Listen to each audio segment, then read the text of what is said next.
예. 국민의힘 대선 경선 버스가 오늘 후보 등록을 시작으로 드디어 출발을 했습니다. 그 가운데 먼저 윤석열 전 검찰총장 첫날 행보로 충청을 선택했습니다. 윤석열! 윤석열! 윤석열! 윤석열!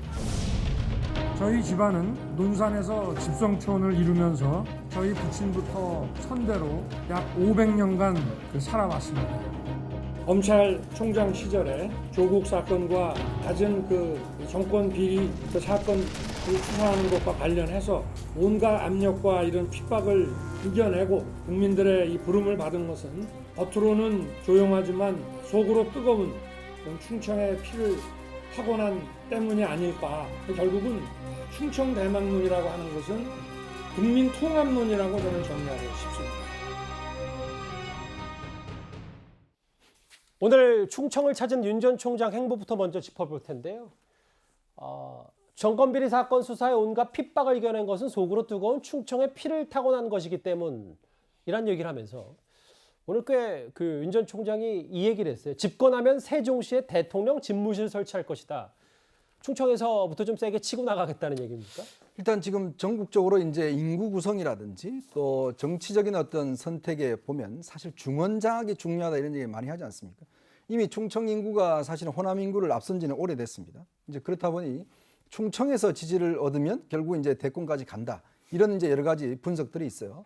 특히 이제 윤석열 전 후보 같은 경우는 이제 부친의 일단 고향이 이제 충청도고 또 거기에 또 조상들의 어떤 이 쭉 이제 전통이 있기 때문에 지난번에 사실은 이제 미리 방문하려고 했습니다. 그때 당시에 바로 또 코로나에 접촉이 되면서 자가격리를 하는 바람에 못 갔거든요. 이제 그래서 이번에 이제 충청을 찾은 것 같은데 아무래도 지금 여당 같은 경우도 이제 이번 주에 본격적으로 대전 충청에 대한 이제 경선이 시작되지 않습니까? 왜 거기서 첫 스타트를 하느냐? 아무래도 이제 충청의 표심이 전국적인 표심의 어떤 균형추 역할을 하기 때문에 다들 이제 충청으로 몰려가는 것 같은데요. 네. 윤 후보 같은 경우도 본인의 어떤 연고, 특히 이제 지금 돕고 있는 정진석 의원이라는 이런 분들이 다 충청 출신이기 때문에 특히 충청 지역에 많은 지금 공을 들이고 있는 것 같습니다. 그렇게 보면 앞으로 아마 윤석열 후보 같은 경우는 이제 영남과 충청 이 두 군데를 집중적으로 어떤 면에서 보면 공략하는 영충연합을 공략하는 뭐 그런 선거 전략을 하지 않겠는가 예상을 해봅니다. 예. 구자영 차장. 그런데 최근에 그 조부 묘소에 테러가 당했다, 훼손이 당했다라고 해서 꽤 여러 이슈들이 좀 있었는데 여기를 찾아가서 또 뭐 해당 발언을 좀 하기도 했더라고요. 네. 그러니까 이제 뭐 그 이 사촌형의 그 얘기를 통해서 이제 알려진 얘기인데요. 그 얼마 전에 이제 조부묘에 있었던 이 불미스러운 일에 대해서 윤석열 전 총장이 조용히 넘어가자고 얘기를 했고 그래서 뭐 크게 공론화하지 않고 다만 이 훼손된 부분을 모두 복구해서 이 예전의 모습을 되찾았다. 그러니까 이제 누군가는 윤 전 총장을 지지하는 분들도 있겠습니다만 그렇지 않은 분들이 윤 전 총장과 관련된 이 가족, 특히 조상과 관련된 어떤 묘를 좀 훼손하는 일이 있었는데 이것에 대해서 크게 문제 삼기보다는 오히려 좀 가족끼리 조용히 뭐 뒤처리를 했다 이런 얘기가 뒤늦게 알려졌습니다. 그만큼 윤 전 총장에 대한 관심이 높다라는 것을 보여주는 하나의 사례가 아닌가 싶습니다. 예. 그래서 본인이 윤석열 캠프가 주장하는 뭐 충청 대망론이라든지 여러 행보의 첫 번째 단추로 충청을 찾은 윤 전 총장입니다. 그런데 윤 전 총장이 이렇게 본격 대선 행보에 나서는 한편 홍준표 후보의 경쟁도 본격화되고 있습니다. 최근에 집계된 야권 여론조사가 판세가 조금 바뀌고 있기 때문인데요. 두 사람의 목소리 이어서 들어보겠습니다. 선거에서 중요한 거는 트렌드입니다. 올라가는 사람과 내려가는 사람이 붙으면 반드시 올라가는 사람이 이깁니다. 윤석열 후보에 대한 평가는 대강 다 된 거로 봅니다. 다시 재도약할 기폭제가 없을 겁니다. 야권 내에서 홍준표 후보가 빠른 기세로 좀 올라오고 있는데요. 뭐 거기에 대한 논평을 제가 하는 거는 이 자리에서 좀 적절하지 않은 것 같고. 예, TBS가 의뢰를 했고 오늘이 30일 월요일이니까 지난 금토 사이에 있었던 보수 야권의 차기 대선 주자 지지율 윤석열 25, 홍준표 21, 유승민 12, 안철수 5. 글쎄요, 최재형 전 원장이 없어서 일단 뭐 그래도 김종현 국장께 이 질문을 드릴 수밖에 없는데 이 홍준표 후보의 여론조사 지지율이 높아진 게 여당 후보, 여당 지지자들의 역선택 때문이다라는 의견이 좀 나오고 있거든요. 반드시 그것 때문만이라고 하기는 어렵겠죠. 뭐 홍준표 후보가 열심히 젊은 세대들을 공략하고 있고 자기 나름대로는 매력을 보여주고 있으니까 올라갔겠다고 생각을 합니다. 하지만 그 여론조사 결과를 보면 명백하게 그 국민의힘 그 지지자들보다 오히려 민주당 지지자들이 더 많은 지지를 하고 있다. 홍준표 후보와 유승민 후보에 대해서. 그것은 그 추세적으로 여러 여론조사에서 드러나고 있는 것이기 때문에 그거는 결국은 민주당의 열성 지지자들이 홍준표와 유승민 후보가 올라가면 오히려 그러니까 민주당 후보가 누가 되든 간에 쉽게 상대할 수 있지 않겠느냐라는 그런 계산에 따라서 역선택을 한 게 아니냐 이런 생각을 하는 거죠. 예를 들면 최재형 후보 같은 경우는 그 이재명 후보와 양자 대결을 했을 경우 거의 뭐 많이 따라 올라가거든요. 그런데 다른 두 분 보면 지금 이재명 후보하고 두 분이 만약에 경쟁을 한다고 봤을 때는 많이 떨어져요. 근데 유독 범보수 후보, 차기 후보, 대선 후보 적합도에서만 쫙 올라가고 있어요. 그게 뭐냐? 저희는 뭐 역선택일 것이다라고 생각을 하고 있습니다. 그러면 뭐 이왕 나오셨으니까 최재형 캠프의 미디어 본부장으로서 여기에 순위권에 일단 5% 안에 안 든 최재형 캠프에서는 지지율 반등을 어떤 좀 돌파구를 찾고 있는지 그런 걸 좀 간단하게 여쭤봐도 될까요? 그거 이제 계속 여러분들이 물어보시고 최재형 후보에 대해서도 이제 인터뷰를 할 때마다 다 그걸 물어보세요. 그런데 이제 저희는 이렇게 생각을 합니다.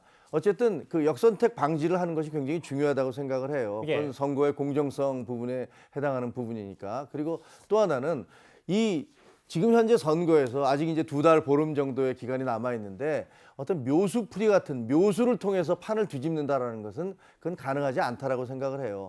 물론 저희가 이제 여러 가지 처음 출범을 하면서 그 국민적 기대를 제대로 대응하지 못했던 그런 부분이 있습니다. 그래서 저희는 그걸 반성을 하고 있고 어떻게 하면 최재형 후보의 진정성 그리고 본선에 올라갔을 때 가장 경쟁력이 있는 후보다, 약점이 없는 후보다라는 부분을 국민들께 어떻게 설명하고 각인시킬 것이냐 이런 부분에 초점을 맞추고 있습니다. 그러니까 서둘러서 묘수를 찾기보다는 최재형 캠프에서는 뚜벅뚜벅 인간적인 면모를 앞으로도 국민들에게 어필하는 이게 본선 경쟁력 정석대로 가겠다 뭐 이런 말씀이십니다. 그렇습니다. 본선 경쟁력. 역선택이 계속 상충이 될 수도 있어요.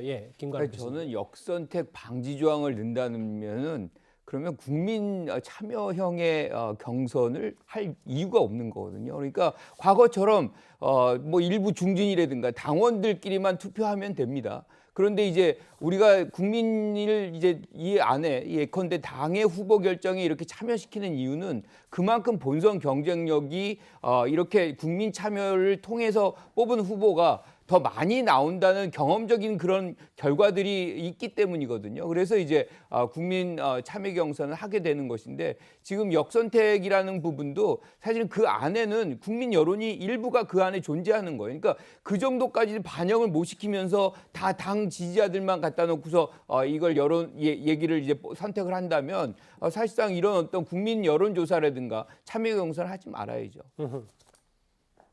여기 좀 잘 나눠져 있네요. 윤석열, 최재형 캠프 쪽에서는 역선택 막을 대안이 필요하다. 홍준표, 유승민 후보 쪽에서는 경선 룰에 손대면 안 된다. 벌써부터 좀 전운이 있는데요.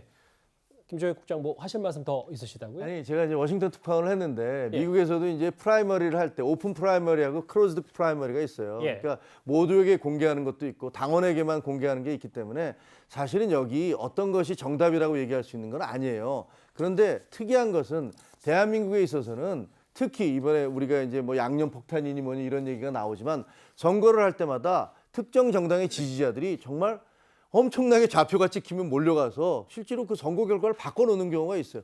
그렇기 때문에 저희가 다른 나라들에서처럼 일반적으로 그냥 오픈할 수도 있고 클로즈도 할 수 있다라는 것이 아니라 의도적인 좌표 찍기에 의해서 선거 결과를 바꿔놓는다면 그것은 정상적인 그런 여론이라고 할 수가 없는 거죠. 그래서 반대하는 겁니다. 그러니까 국민의 당심이 왜곡될 수 있다. 뭐 이 얘기를 하시는 거죠. 그렇습니다.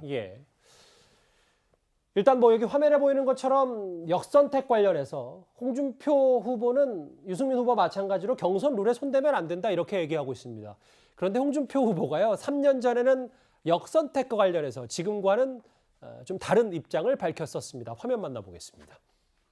민주당 지지층하고 정의당 지지층 이런 사람한테 우리 당 후보 뽑는데 투표권을 줄 수 없죠. 그건 당연하죠. 이게 과거의 여론조사 규정이 그게 엉터리 중에 엉터리였다. 그래서 당헌을 이번에 전국위에서 바꿨다는 거예요. 여론조사가 그 득표수에 환산이 되기 때문에 어차피 본선에 우리 안 찍을 사람이 역선택하는 경우가 비일비재합니다. 3년 전에는 홍준표 후보가 역선택 방지 조항 도입을 강조했는데 이거 구장처장 어떻게 해석하십니까? 네. 그러니까 본인에게 유리하면 역선택 방지를 반대하고 만약에 불리할 때는 이제 역선택 방지 조항을 도입하자 이렇게 지금 비치고 있기 때문에 홍준표 의원 입장에서는 상당히 이 영상이 좀 뼈아픈 영상이 될 겁니다. 그런데 정치인이건 아니면 일반 국민이건 마찬가지인데요. 과거에도 맞았다라면 지금도 맞는 것이 사실 상식 아니겠습니까? 당시에도 역선택 방지 조항이 논란이 됐었지만 당시에도 반대를 하지 않았거든요.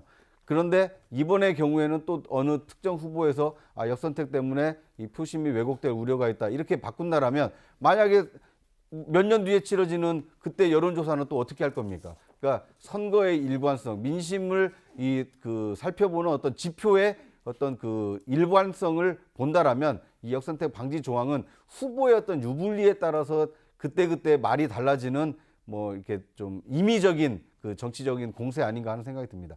이 논란은요, 여론조사 전문가들이 따로 있습니다. 어떻게 하면 객관적인 민심을 담아낼 것인가. 이 사람들과 논의를 해야 될 문제지 후보들이 이것은 역선택 때문에 내가 불리하다. 역선택 때문에 표심이 왜곡되고 있다. 이런 주장에 따라서 만약에 당의 어떤 이 경선 룰이 바뀐다라면 그 공당의 어떤 결정을 과연 믿을 수 있을까요? 저는 그런 의문이 듭니다. 근데 이제 정호원 선관위원장도 여기에 대해서 여러 지금 인터뷰를 하기 시작했고 이현정 의원님 이거 기싸움 각 후보 간의 기싸움으로 되면 국민의힘 경선룰 꽤 복잡해지지 않겠습니까? 그러니까 이게 이런 문제가 왜 발생을 하냐면 사실 우리나라가 여론조사로 사실은 대선 후보 경선을 결정을 하고 단일화를 결정하는 이 잘못된 풍토 때문에 이런 게 발생을 합니다. 예전에 노무현, 정몽준 같은 경우도 세계 여론조사 기관에서 단일화했지 않습니까?